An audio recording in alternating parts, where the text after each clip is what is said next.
Chapter 15 Coaching Trip and Marriage. The freedom of my native town, Dunfermline, was conferred upon me July 12, 1877, the first freedom and the greatest honor I ever received. I was overwhelmed. Only two signatures upon the roll came between mine and Sir Walter Scott's, who had been made a burgess. My parents had seen him one day sketching Dunfermline Abbey and often told me about his appearance. My speech in reply to the freedom was the subject of much concern. I spoke to my Uncle Bailie Morrison, telling him I just felt like saying so and so, as this really was in my heart. He was an orator himself, and he spoke words of wisdom to me then. "Just say that, Andra. Nothing like saying just what you really feel." It was a lesson in public speaking which I took to heart. There was one rule I might suggest for youthful orators. When you stand up before an audience, reflect that there are before you only men and women. You should speak to them as you speak to other men and women in daily intercourse. If you are not trying to be something different from yourself, there is no more occasion for embarrassment than if you were talking in your office to a party of your own people. None whatever.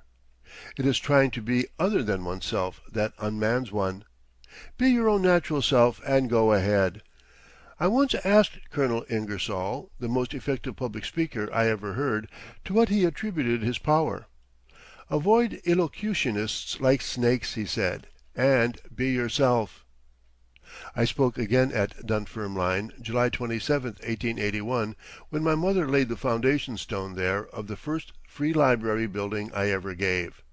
My father was one of 5 weavers who founded the earliest library in the town by opening their own books to their neighbors. Dunfermline named the building I gave Carnegie Library. The architect asked for my coat of arms. I informed him I had none, but suggested that above the door there might be carved a rising sun shedding its rays with the motto, "Let there be light." This he adopted. We had come up to Dunfermline with a coaching party. When walking through England in the year 1867 with George Lauder and Harry Phipps, I had formed the idea of coaching from Brighton to Inverness with a party of my dearest friends.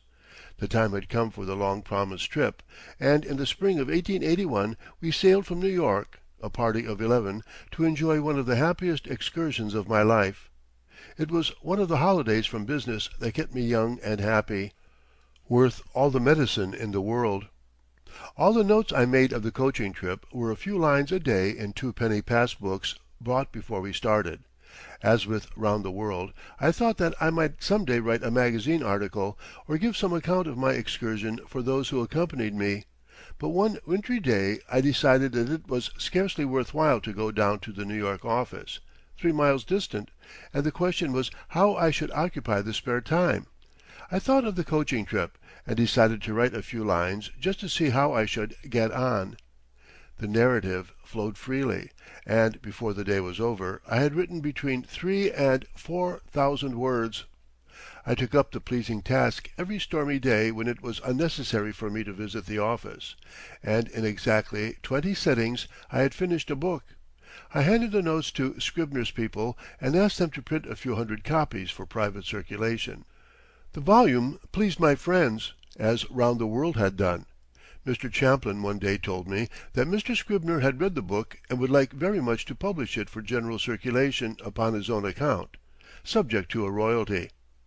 The vain author is easily persuaded that what he has done is meritorious, and I consented.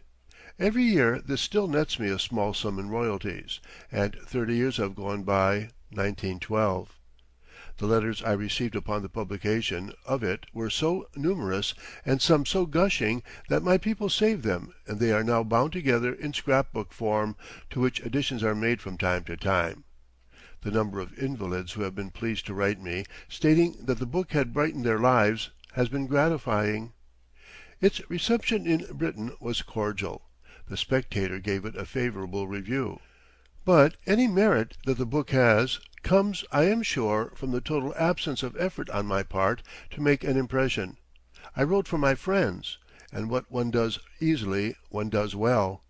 I reveled in the writing of the book as I had in the journey itself.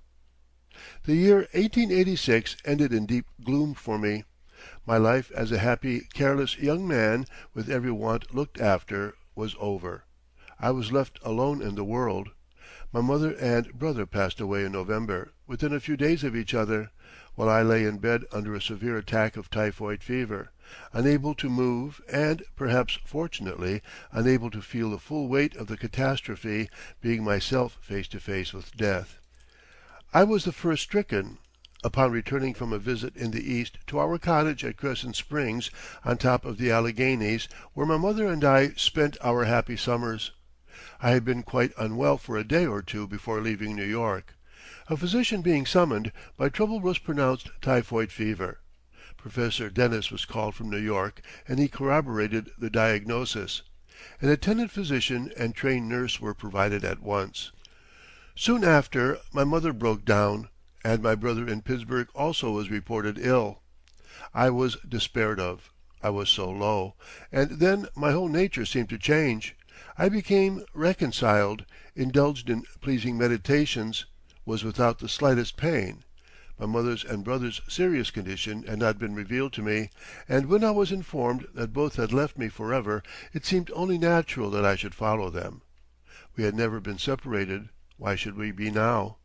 But it was decreed otherwise. I recovered slowly, and the future began to occupy my thoughts. There was only one ray of hope and comfort in it. Toward that my thoughts always turned.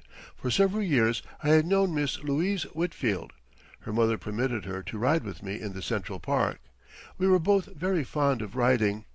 Other young ladies were on my list.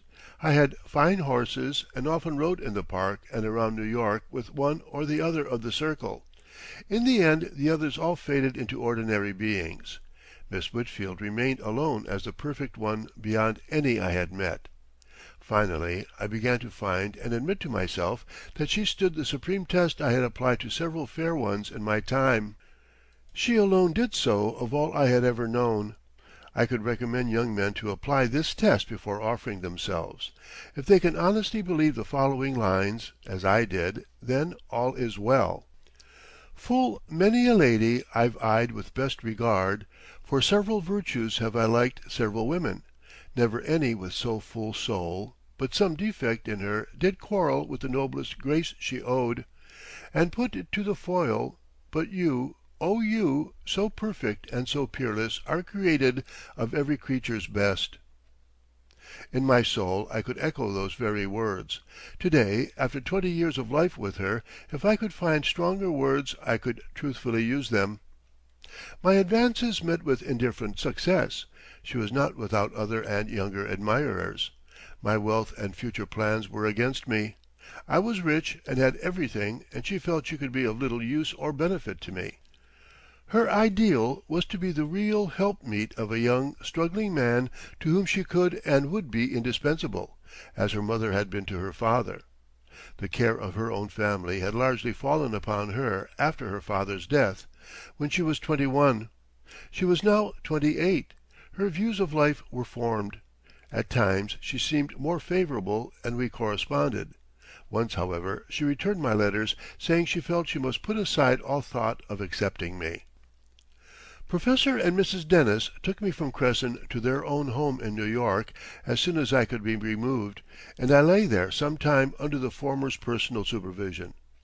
Miss Whitfield called to see me, for I had written her the first words from Crescent I was able to write. She saw now that I needed her. I was left alone in the world.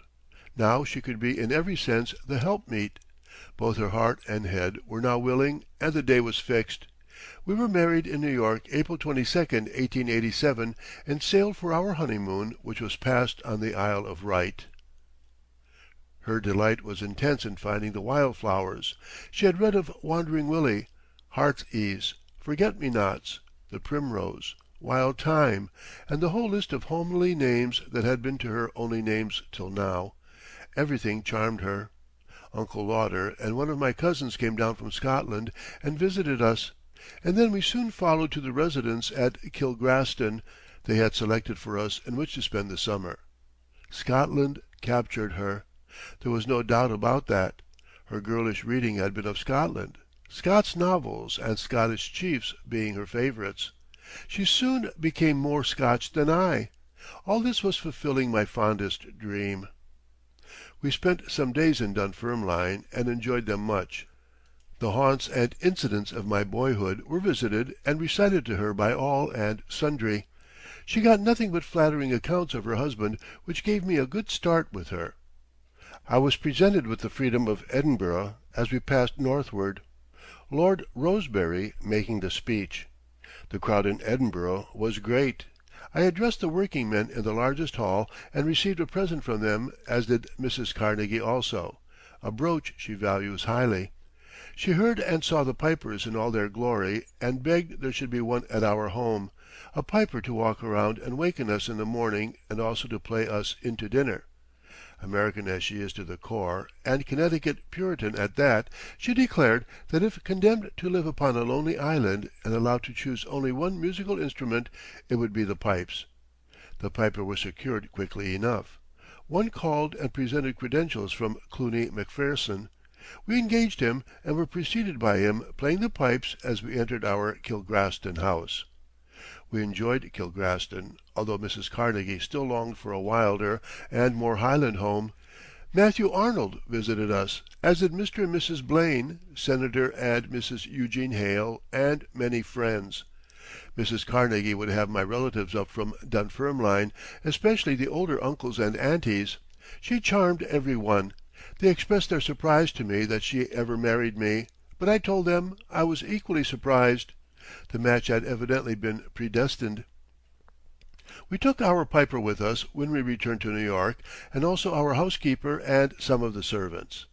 Mrs. Nichol remains with us still, and is now, after 20 years' faithful service, as a member of the family. George Irvin, our butler, came to us a year later, and is also as one of us. Maggie Anderson, one of the servants, is the same. They are devoted people, of high character and true loyalty. The next year we were offered and took Cluny Castle.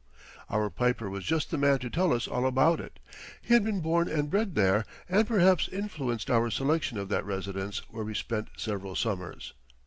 On March 30th, 1897, there came to us our daughter. As I first gazed upon her, Mrs. Carnegie said, "Her name is Margaret, after your mother. Now one request I have to make." "What is it, Lou?" "We must get a summer home, since this little one has been given us. We cannot rent one and be obliged to go in and go out at a certain date. It should be our home." "Yes," I agreed. "I make only one condition." "What is that?" I asked. "It must be in the Highlands of Scotland." "Bless you," was my reply. "That suits me. You know I have to keep out of the sun's rays, and where can we do that so surely as among the heather? I'll be a committee of one to inquire and report." Skibo Castle was the result. It is now 20 years since Mrs. Carnegie entered and changed my life. A few months after the passing of my mother and only brother left me alone in the world. My life had been made so happy by her that I cannot imagine myself living without her guardianship. I thought I knew her when she stood Ferdinand's test, but it was only the surface of her qualities I had seen and felt. Of their purity, holiness, wisdom, I had not sounded the depth. In every emergency of our active, changing, and in later years somewhat public life, in all her relations with others, including my family and her own, she has proved the diplomat and peacemaker. Peace and good will attend her footsteps wherever her blessed influence extends. In the rare instances demanding heroic action, it is she who first realizes this and plays the part. The peacemaker has never had a quarrel in all her life, not even with a schoolmate, and there does not live a soul upon the earth who has met her who has the slightest cause to complain of neglect. Not that she does not welcome the best and gently avoid the undesirable. None is more fastidious than she, but neither rank, wealth, nor social position affects her one iota. She is incapable of acting or speaking rudely. All is in perfect good taste. Still, she never lowers the standard. Her intimates are only of the best. She is always thinking how she can do good to those around her, planning for this one and that in case of need, and making such judicious arrangements of presents as surprise those cooperating with her. I cannot imagine myself going through these 20 years without her, nor can I endure the thought of living after her. In the course of nature I have not that to meet, but then the thought of what will be cast upon her, a woman left alone with so much requiring attention, and needing a man to decide, gives me intense pain, and I sometimes wish I had this to endure for her. But then she will have our blessed daughter in her life, and perhaps that will keep her patient. Besides, Margaret needs her more than she does her father. Why, oh why, are we compelled to leave the heaven we have found on earth, and go we know not where? For I can say with Jessica, "It is very meet the Lord Bassanio live an upright life, for, having such a blessing in his lady, he finds the joys of heaven here on earth." Chapter 16